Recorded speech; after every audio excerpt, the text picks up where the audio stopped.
First, so the next talk is from Urs Reif. I'd like to introduce him to the audience. Urs is a ranger with extensive experience, having worked as the chief ranger in the Black Forest National Park in 2014. And in 2015, he started working in the German Ranger Association, helping with international exchange and with working groups.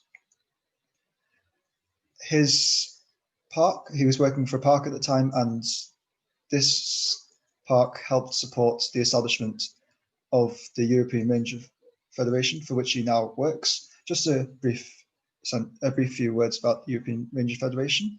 It was formed in 2017 and is a European network organization for professional rangers and others involved in the day-to-day management of protected areas, the conservation of wildlife and habitats, visitor safety, education, interpretation, law enforcement, and anti-poaching activities. To give you a greater insight into the activities of the European Ranger Federation, we'd love to invite Urs to start his presentation. Hello, everybody.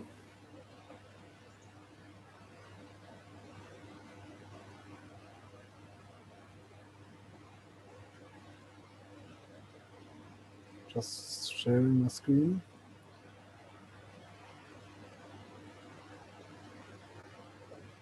Okay, so everyone is able to see the desktop? Yep. Hope so. We can see your desktop. Yeah.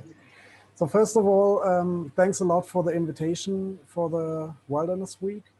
Until now, I think it's a really amazing program with a lot of interesting talks and really nice schedule. So thanks a lot in the name of the European Ranger Federation to invite us to present ourselves. You already said some few words to myself, so I don't make much of an introduction myself. Just one little correction. I'm actually volunteering for the work in the European Ranger Federation. I'm actually still working for the National Park Black Forest, just to get this right. I would present you some of the issues we're working on for the Ranger as Federation, for the European Ranger Federation. To begin with, I want to take a step back and look on the CBD, the Convention on Biological Diversity in 1992. As you all know about it, probably, there were the 2010 goals, which actually promoted the idea to stop the decline of global biodiversity losses until 2010. So there was an 18-year span in which the decline of biodiversity should be stopped. But as we all know, these goals mainly had to be buried. Of course, there was a lot of important things going on. The CBD was a big stepstone for global biodiversity. But in the end, on the next step, the goals had to be reset and to the 2020 IC goals, which all of you know probably about. So we're talking 28 years after the original CBD, the original really important stepstone for biological diversity on Earth. And 20 years later, the big question is what happened in the meantime? Actually, there was, at least speaking for Germany, where I know the details much better, there were a lot of action plans, a lot of strategy papers. So the desktops of the people working on it are really full with action plans and strategic papers. But in the end, there was last year the Ipis report, which you probably all know about as well. And as we can see, most indicators are declining. This was published in the Science magazine.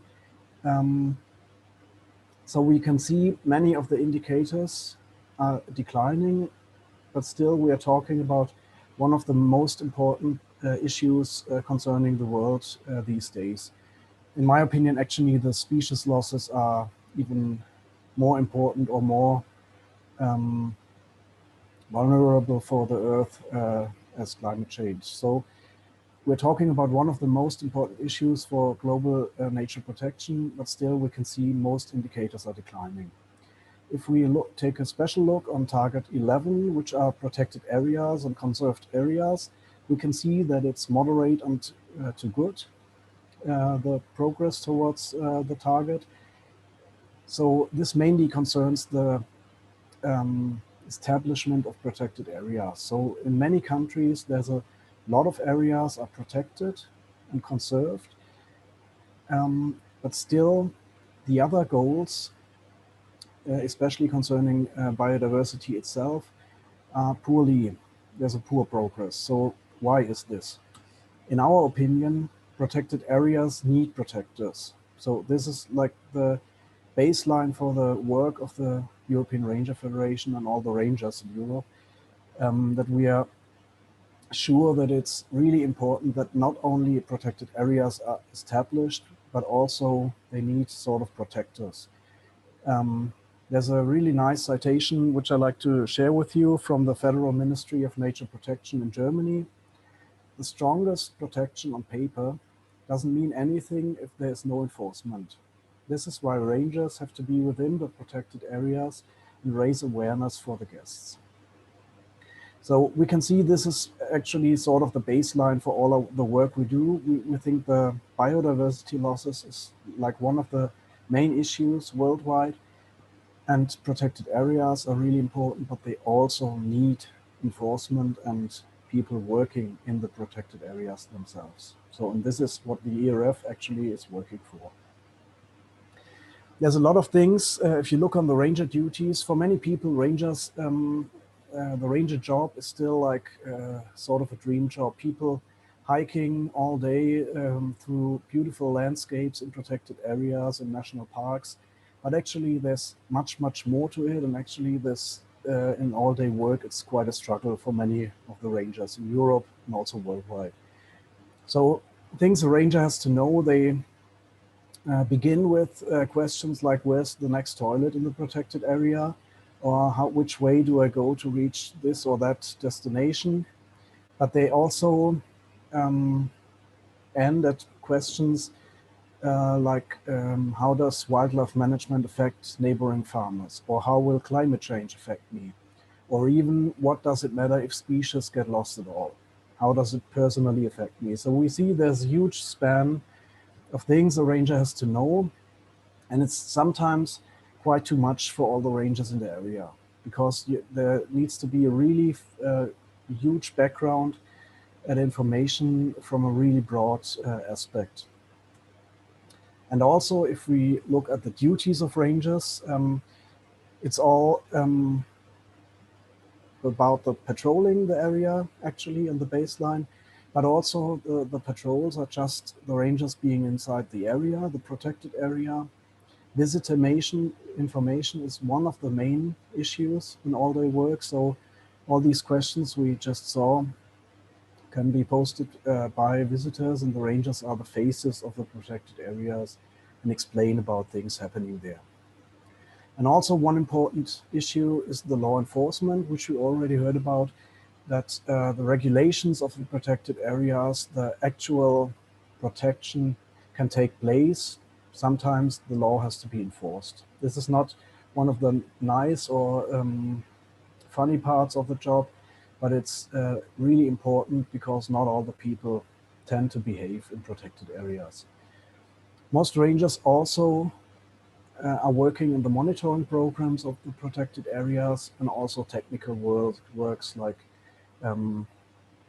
maintaining pathways, things like that.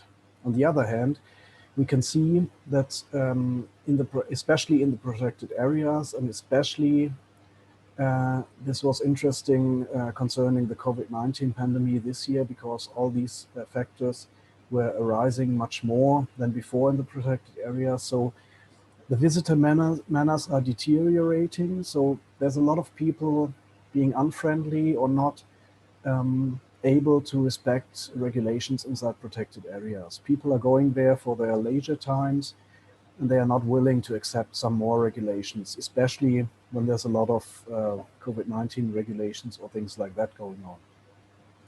On the other hand, there's increasing tourism and number of visitors in many protected areas. And as we saw before, there's many complex issues of nature protection, like climate change, biodiversity loss, or species protections. All these issues, the rangers have to focus on their work, and there's a lot of conflict arising between that. So all these issues are what the ERF is about, the European Ranger Federation. We are actually part of the International Ranger Federation. You can see both logos on top of the presentation. The International Ranger Federation is a globally working association for rangers, where a lot of countries are organized within. So a lot of the programs and ideas I'm showing you in the following are based on ideas from the IRF. And within the IRF, there's different regions, for example, Asia, Africa, North, South America, or Europe. And all these regions are organized also in federations, for example, the European Federation. So the European Ranger Federation is like the connection for all the national ranger associations within Europe. The baseline of the idea, or the basic idea of the ERF, is to support and to strengthen a Europe-wide ranger network. We, as we see later, a lot of the programs and things we do are based on an extensive network around Europe. And the idea is basically to share ideas, not to invent the wheel every time new, but to exchange ideas, exchange knowledge, and broaden your own horizons while working as a ranger. Therefore, we're also working on the ranger image.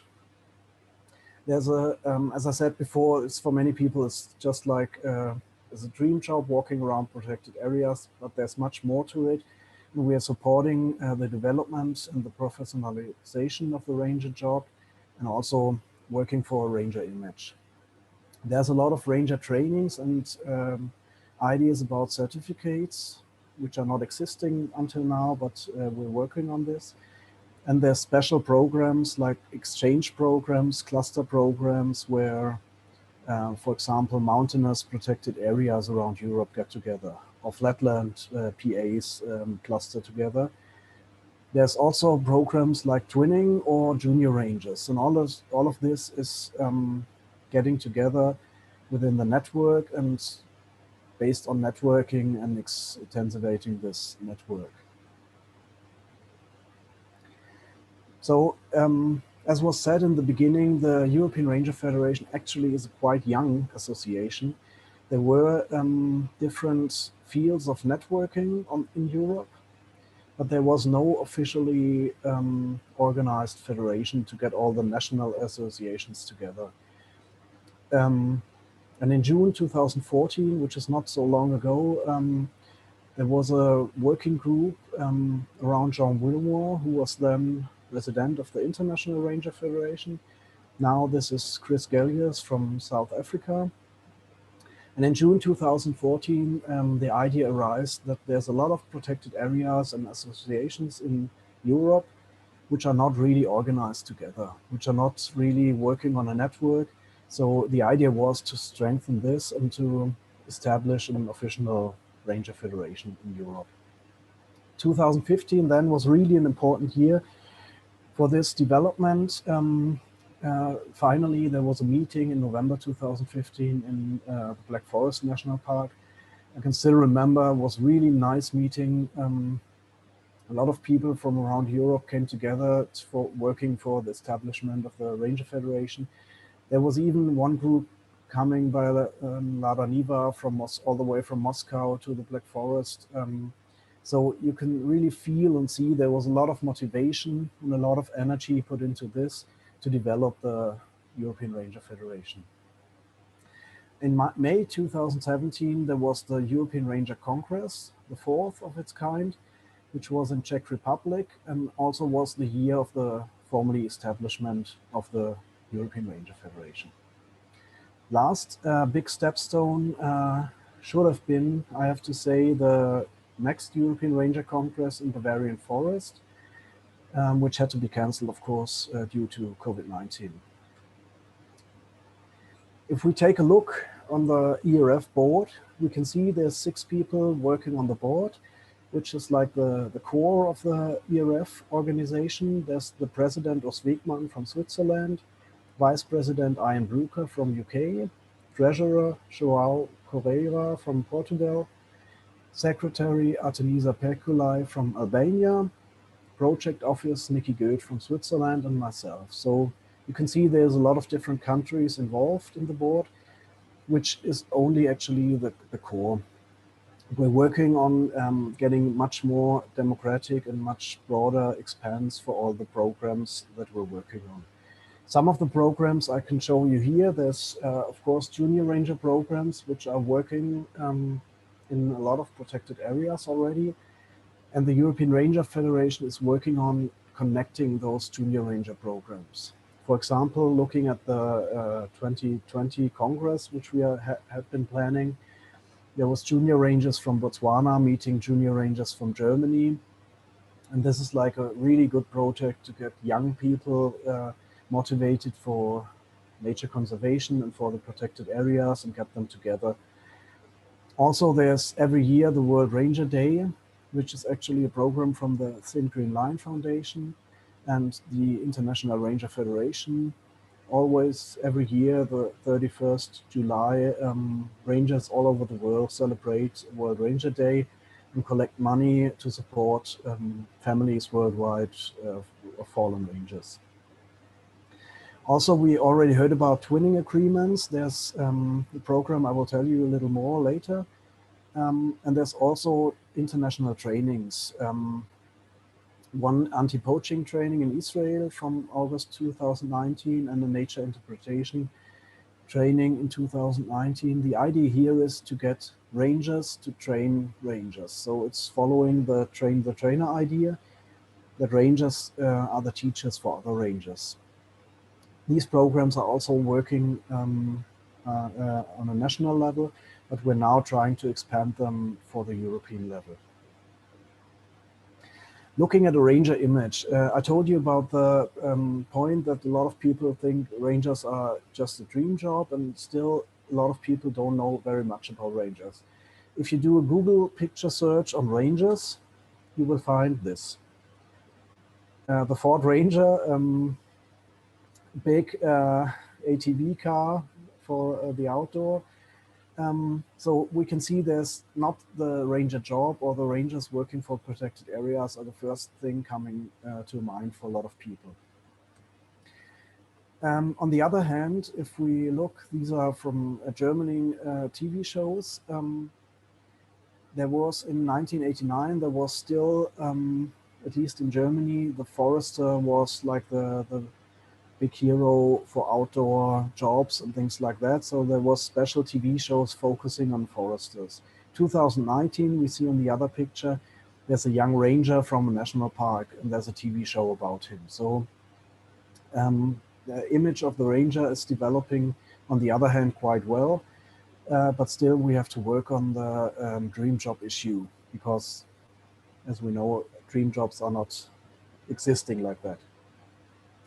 One big issue we're trying to establish are the ERF working groups. So we, as I said before, we try to get as many people or as many rangers as possible to work with us together. Not that only the board of the ERF is like working for all the rangers, but the rangers themselves are democratically put into jobs themselves and work for the ERF.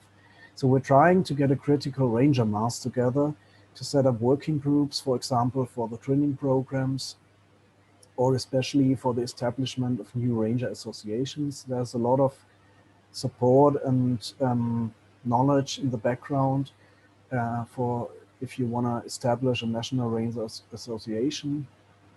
There's a lot of things important to know. So we try to offer support for all these things that may be concerning the rangers. In 2017, I already told you about the European Ranger Congress. These are really nice focus points for the ranger works and for the rangers to get together. to get into exchange or to establish new programs, to make new agreements, for example, twinning agreements or things like that. The 2017 European Ranger Congress, as I said before, was a really important point for the establishment of the Ranger Federation, and the next big step should have been the European Ranger Congress in Bavarian Forest. As you can see from the title of the Congress, it all focused on biodiversity and the extinction level we already have now.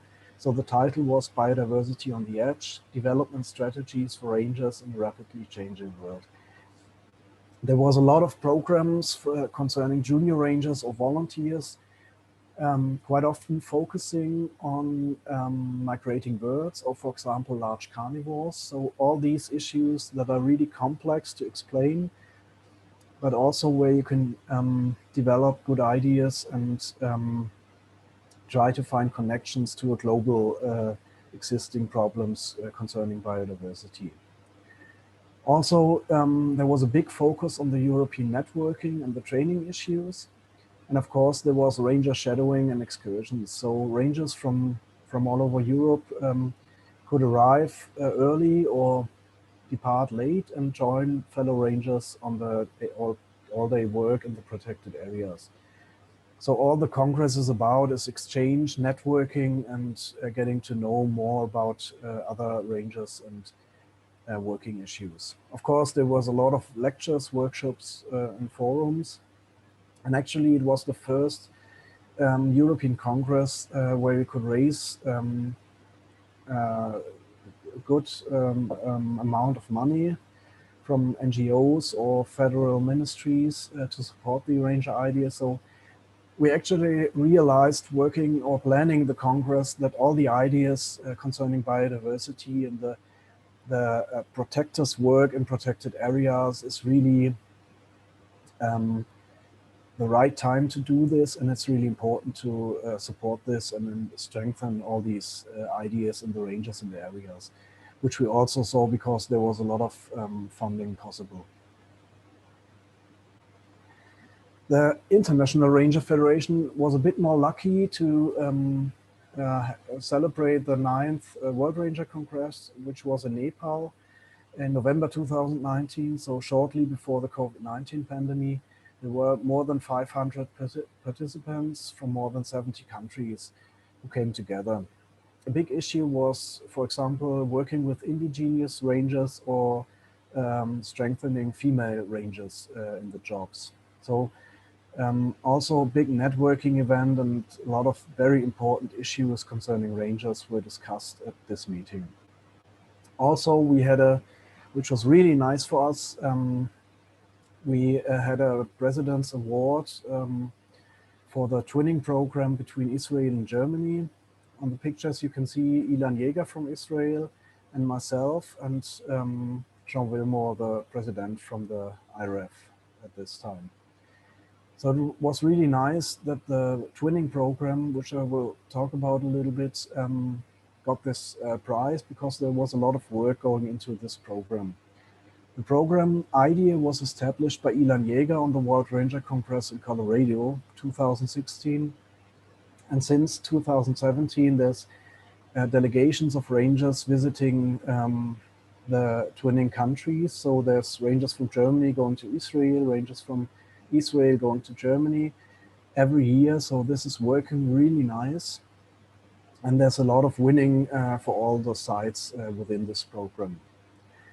There's more to it because there's many twinning agreements existing in the European Ranger Federations.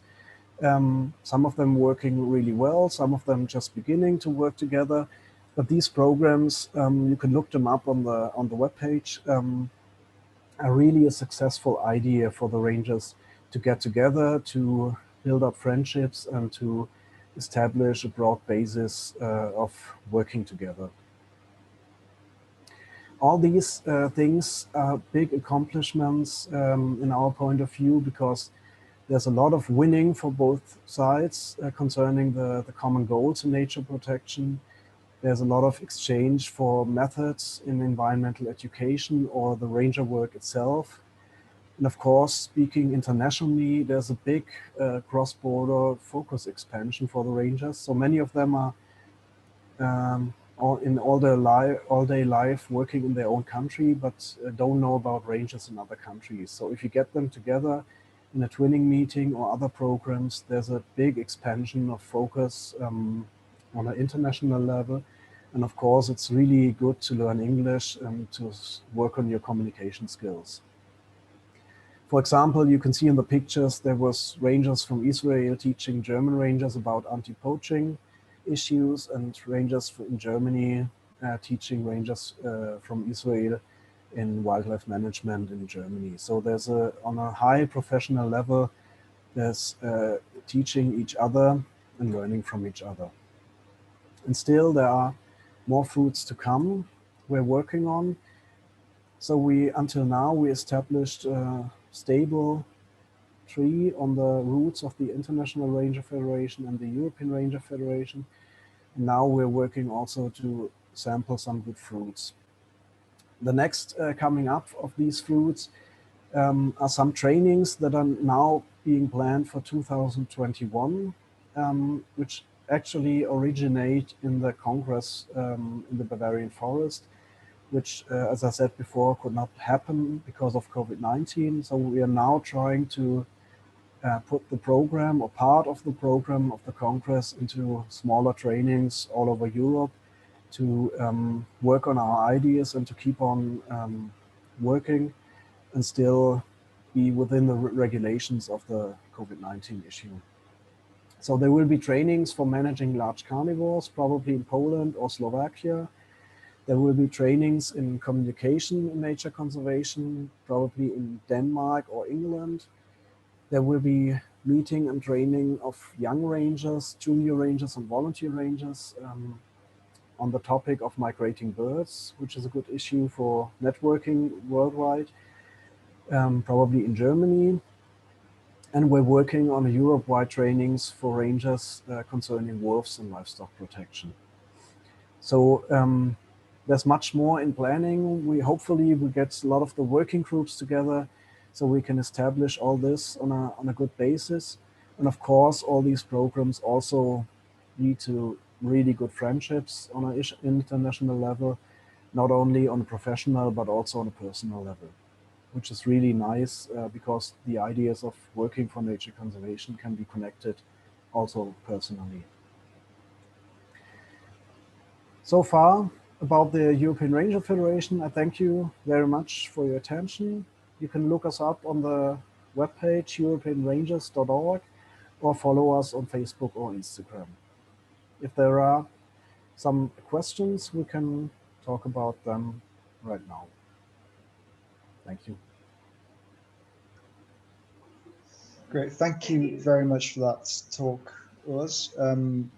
Just on behalf of the European Blood Society, we'd like to thank you for your work. As also a fellow member of the International Ranger Federation, we'd like to echo the message that you just gave there. And we also strive to support our partners in the European Wilderness Network with their ranger work as well. Yes. So yeah, Yes. thank you. So yeah, onto the questions. We have one from Denitz in the chat. So who can visit the planned training next year that you guys have organized? The trainings actually are mainly for rangers on a professional level. So it's actually based on the network. So we will promote the trainings on the webpage. Of course, there's a focus on rangers working as rangers already, because this is what the network is about. But every time there's also people from the surrounding topics or areas included into those trainings. Actually, I think for 2021, we probably have the most concern about how big the groups can be. Probably it will only be like 15 to 20 people because of COVID-19 as well. But in the end, everyone is invited to share the trainings and be part of it. But of course, the main focus is on people working as rangers already.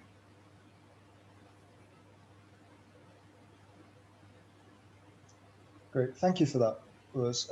Anyone else have any more questions? No. Then great, thank you very much for the presentation, Urs, and your Thanks a contribution. lot.